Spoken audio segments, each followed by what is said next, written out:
What's jumping off do? You know, besides jumping off. Okay, good. So long as it takes us to some place we haven't been, I'm fine.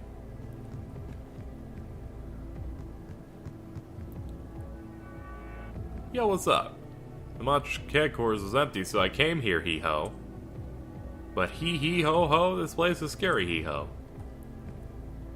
I like how he's just the wandering hee-ho.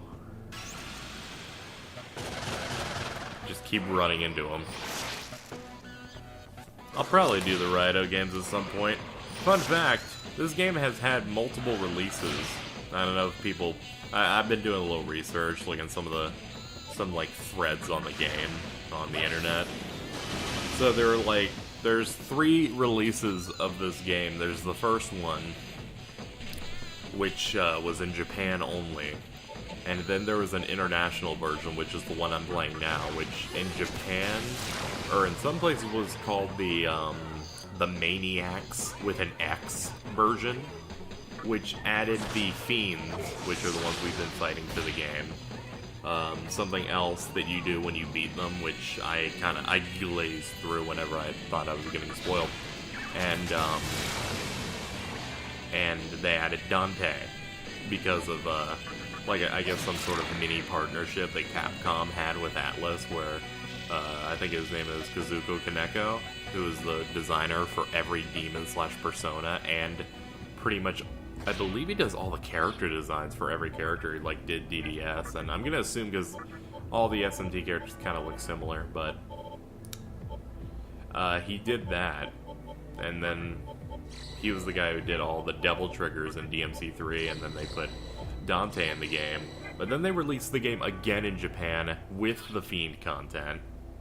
But this time they didn't put Dante in, but they put Raito Kuzunoha, which, if I remember the very limited amount I know about him, aside from I have it somewhere in my closet, a fucking Jack Frost doll, because I have a copy of the second game on the PS2 from a friend, and it's a little Jack Frost plush doll dressed like Raito's outfit. He's like some, I think, like a 1940s feudal Japan, sheriff who fights demons and uses a sword, and it's an action RPG?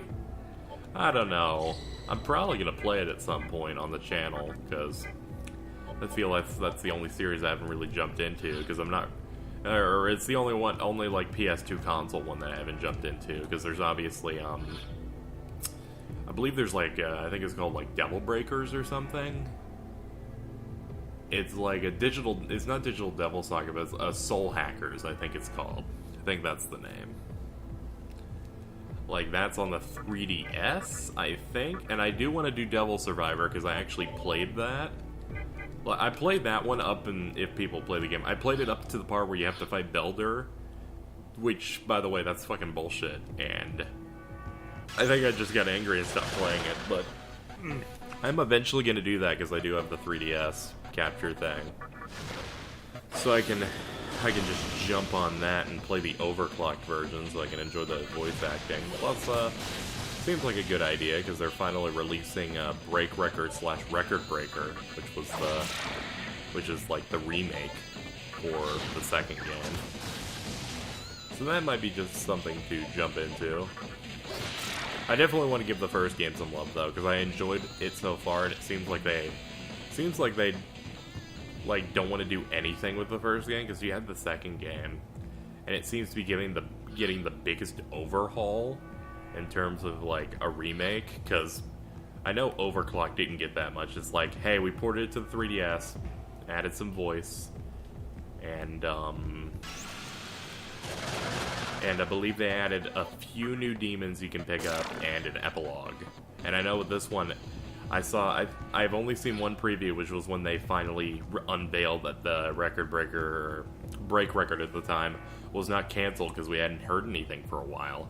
And the visuals looked like they had a really good overhaul. It looks like a really good remake. So, and on top of that, the second game got an anime. So, I want to give the first one some love. And people wondered, hey KZ, you turning this into an SMT channel? I'm like, nah, I think I'm just fully making the push to what this channel really is, which is an Atlas Square Enix circle jerk channel, which is pretty much what it is. It's filled to the brim with Kingdom Hearts, Final Fantasy, and Atlas. Mostly Atlas at this point. Persona 3, Persona 4, both DDSs. Odin Sphere was published by them. Ugh. Yeah, so long as people like the content, I'll keep making it, you know? And it gives me the opportunity to play games that I would not, at first, be inclined to play. Even if this game's good, you know, like, one main motivator is, hey, I get to bring people some interesting videos and content. And, yeah, that helps push me through. And I'm glad that I have that kind of opportunity, because it's essentially let me experience the Digital Devil Saga games, which were some of the few games that actually made me tear up over how good of a story that was being presented. Second game. First game, not as sad. Second game had some good moments in it. At this point, I'm like, at first I just realized, I'm like, man, did I spoil anything? And then I'm thinking, alright, this is 15 videos in, so yeah, by now you should have seen at least one video where things started to not be at their best in that game. Things getting a little darker in it, so yeah. I did not read any of what was in there. Bill 1000. It's the junk dude. They arrested the junk dude.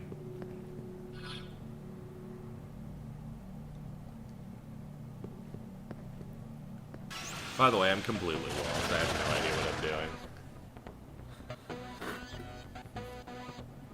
I just tried to drink my coffee thermos sideways. Man, I'm terrible. Let me get a good drink in there. But, yeah, SMT's fun. And when people ask me, it's like, what do you prefer from a gameplay standpoint? Because a couple of people asked me, like, what do you prefer playstyle-wise compared to, like, Persona and SMT? It's interesting because I really like the mantra system that DDS presents, because it's really, like, well done. And I like the idea of going around and... I like the idea of going around and getting stuff and unlocking new skills and being like, okay, I want to grind a bunch and I want to forcibly make my character whatever I need for the certain situation. And I think that story kicked the ass of Persona 3 and 4, but that's just my personal opinion, because I guess Persona 3 has a good, interesting, dark story with engaging characters. Persona 4 has really, really relatable characters, because they were going for something that would try to, you know, relate to certain things that characters like to hide, and Persona 5 apparently is being aimed as a game that kind of reaches out to some of the people who feel like they're not really going anywhere and feel like tied down in life. So that's good. I really enjoyed a hopeless, dark, and interesting story. I haven't played a JRPG that's really been grimdark like that, I think, ever. I feel like that's the only one of its kind that I kind of, like, jumped into. But from a gameplay perspective, I'd probably prefer Persona. I think I'd say that. Just because I really enjoy, like, going around and fusing Persona/demons in this case, and that type of gameplay. And obviously, it would maybe up for debate, but unfortunately there is no example for this game that I'm playing right here in which it plays good. And when I say plays good, I say that in a very direct fashion. I'm not saying the game's bad. I'm saying there's no example that I have played yet, because I have not played SMT4, that shows me playing through it without it being, you know, not great.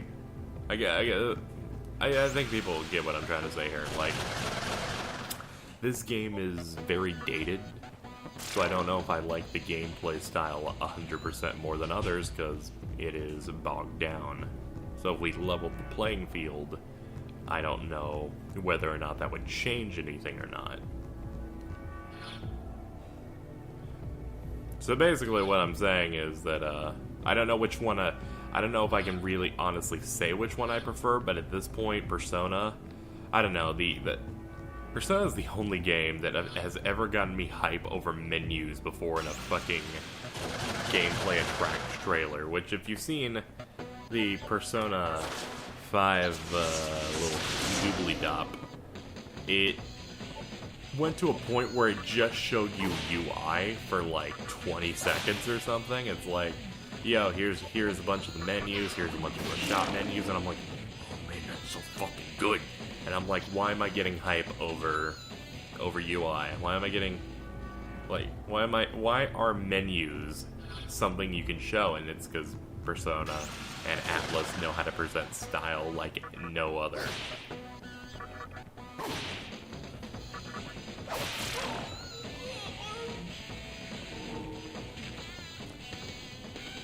Congratulations.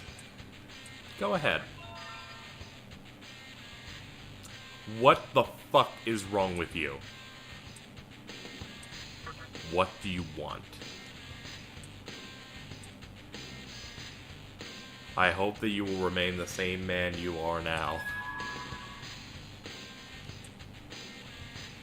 What? Wow, you're starting to make me forgive you. What are you gonna become?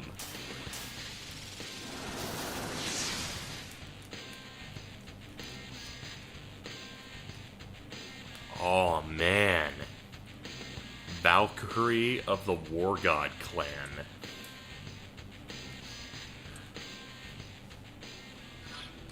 Wow. You went from immediately pissing me off because you got rid of a magical thing when you're a magic user to actually making me feel okay with it because you immediately transformed into a physical base demon. Well, to be fair,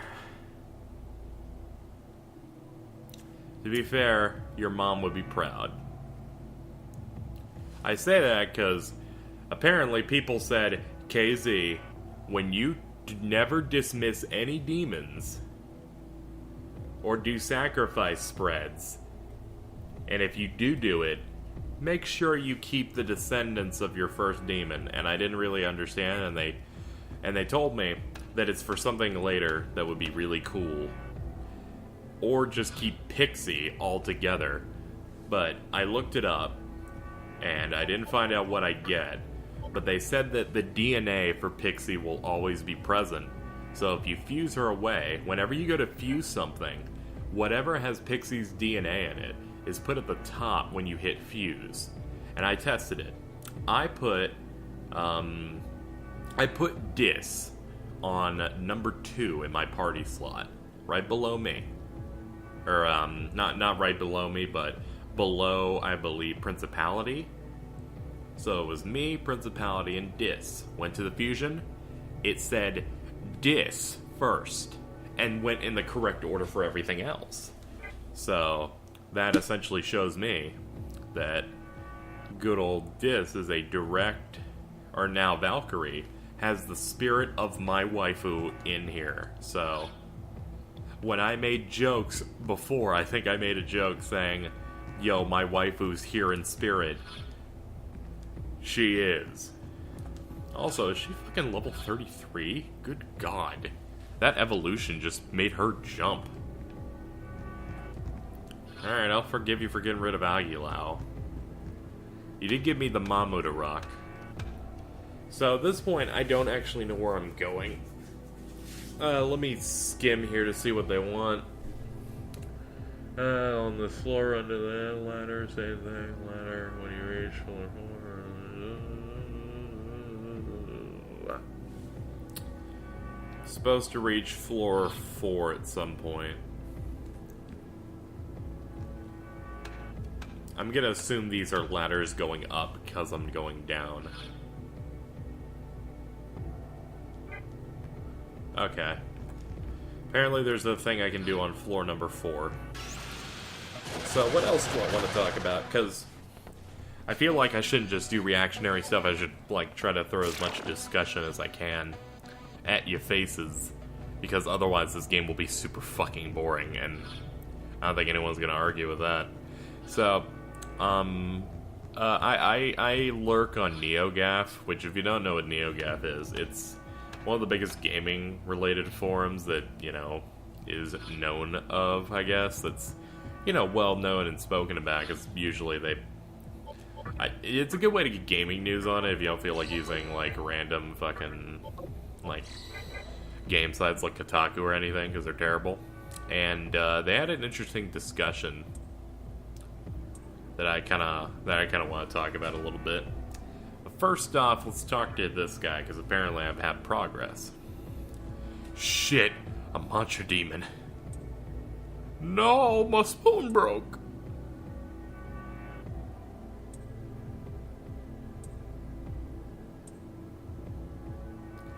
The collector mannequin should be around here somewhere. I'm sorry you broke your spoon. Okay, let's see. Choose yes to talk to him. Run west, then north. Okay, west, then north. Okay. So let me look here. West, north, and I'm suffused the stone.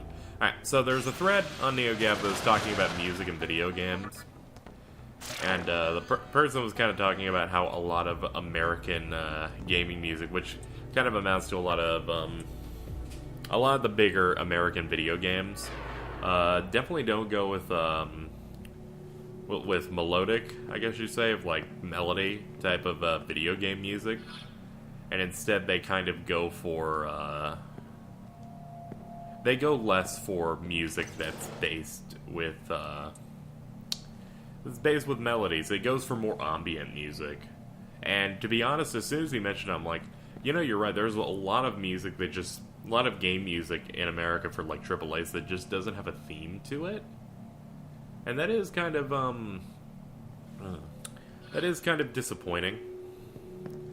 Because, and then there was another person in the thread who said something to the effect of, because the person had posted examples of some of the Castlevania tracks from, like, I think one of the DS games, and something from, I think, Chaos Legion, just a bunch of Japanese tracks that are really good and just are really, really good songs.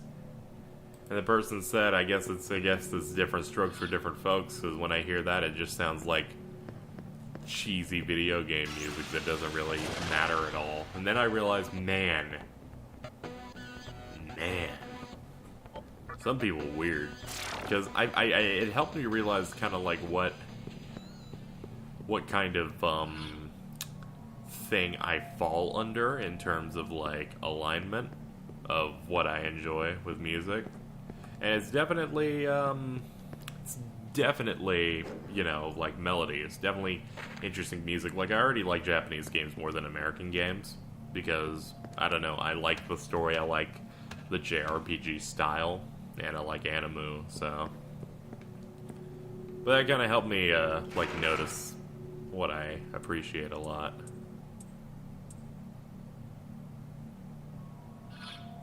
But where I was going with this was I kind of wanted to ask you guys, what are your preferences? Do you enjoy the ambient music of video games?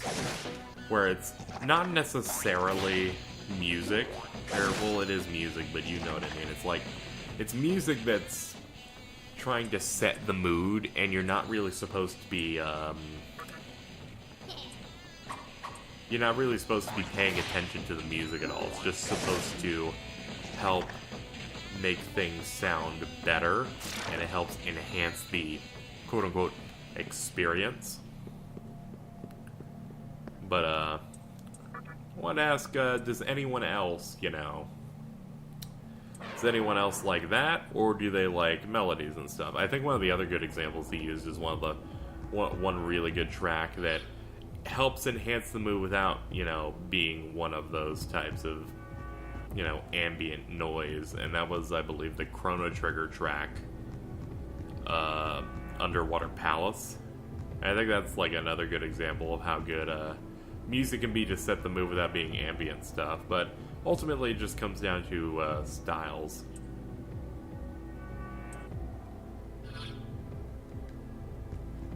But I'll personally always prefer music that just plays and is a character in itself and feels alive over other things. Because, well, you know, I like being able to listen to a track and still be able to enjoy it. Still be able to remember it after the game is done. Because it helps games be more memorable. There are plenty of games where I'm like, yeah, that game was alright, but the music was excellent.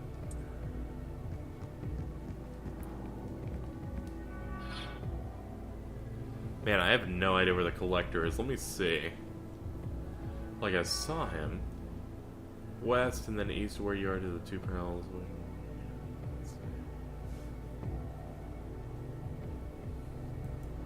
Head west, then... I'm using a guide, by the way, because this is fucking...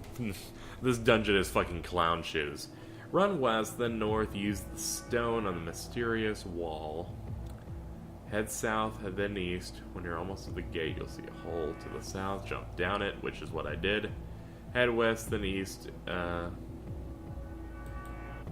Where you land are two panels.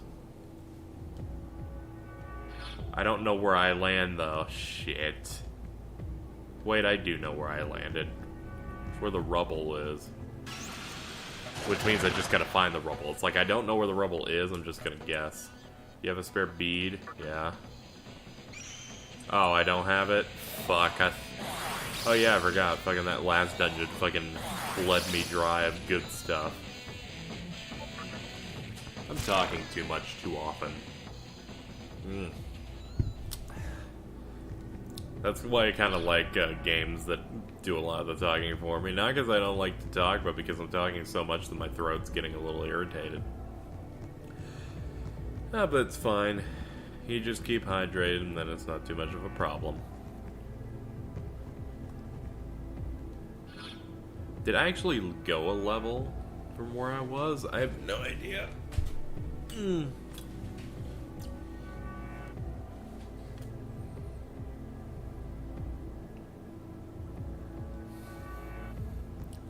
Maybe I did, because this tells me to go to the second floor later in the guide. So let's have a look here. We are on floor 1. I'm an idiot. Man, I'm just lost. I'm straight up lost. But yeah. Also, sorry for the scatterbrained delivery for some of the commentary about the ambient versus you know, more music-y music, more melodies, more melodic. But I don't know. I felt like discussing it, and thought it would be an interesting thing to jump into. From here, I'm in the 3rd floor.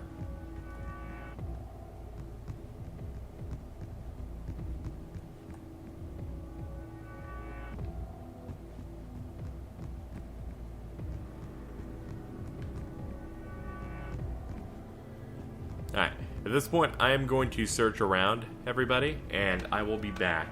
And when I return, I will be wherever I need to be. Alright, guys, so when we jump down the hole, and we're not in a mirage, we hit these buttons over in these two areas to open up grates. So we have more access, then we're supposed to go down a ladder. And then press another switch, which I think I've already done. Then head east, northwest, northeast. So that would be east, north, west, northeast. Ah, okay. I gotta do it in my head so I know what I'm doing.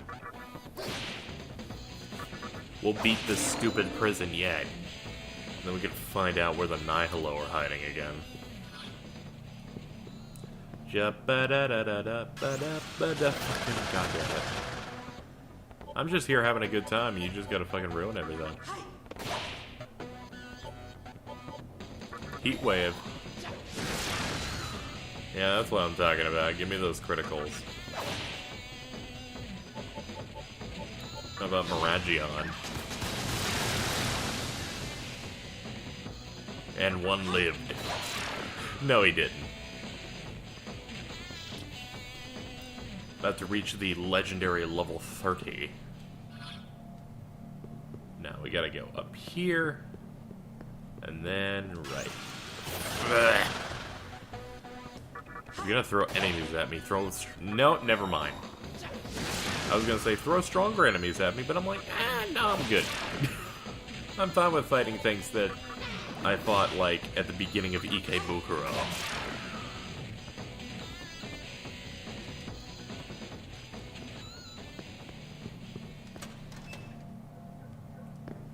Let's see.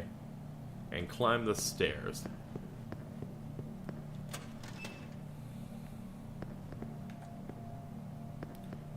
Top, there should be one of these. There we go.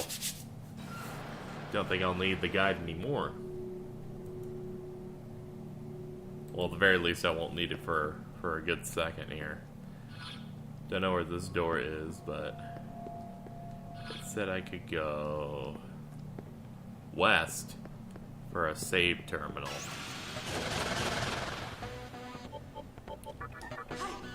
Man, Valkyrie's always going to be faster than me now because it's fucking level 33. It's ridiculous.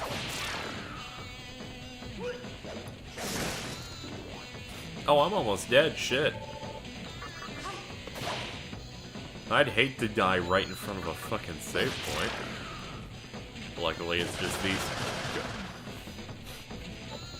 No. No. Not like this. Never like this. Now we're in Kawakicho Prison A.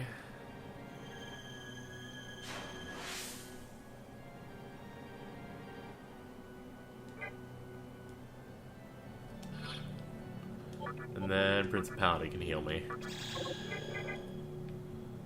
Okay. Do that just so the map fills. Okay. Says save your game. From here, follow the hallway east. Back to the second floor, so we continue going east. And we can go down? I guess so. I don't know which way we go down. I'm going to assume it's not the one that involves a hole. Because I've got to go and dig those holes. You've got to go dig those holes. Wouldn't this take me to the 4th floor, though? No, it'll take me to the 2nd floor. Let's see. Approach the mysterious wall. Use the stone.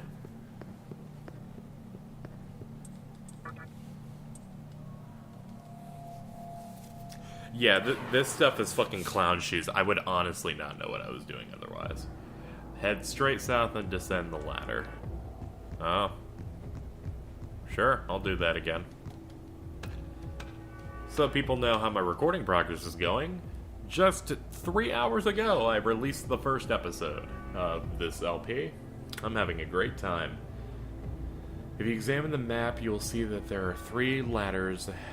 There are 3 ladders on the south side. You want the one in the middle. Oh, okay. I see what they're saying. They want the one in the bottom middle. So go around. Yeah, all right.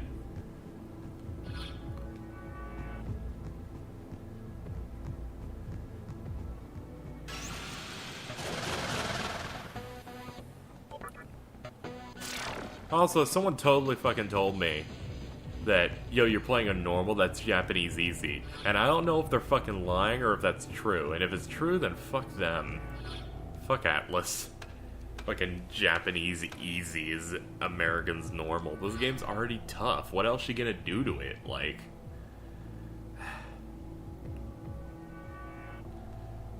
Head up a little.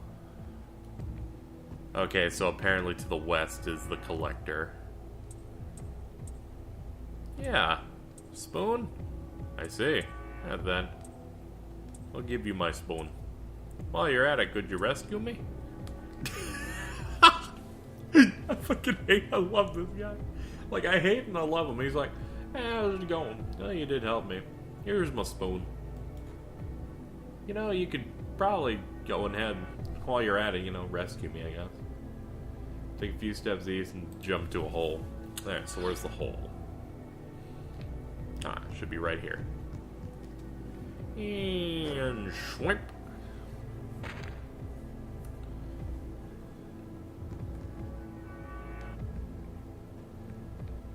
A few steps west. Oh. And shwimp.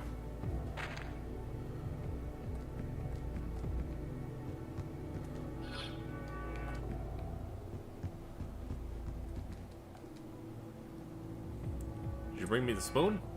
Of course. Well, this is one powerful spoon.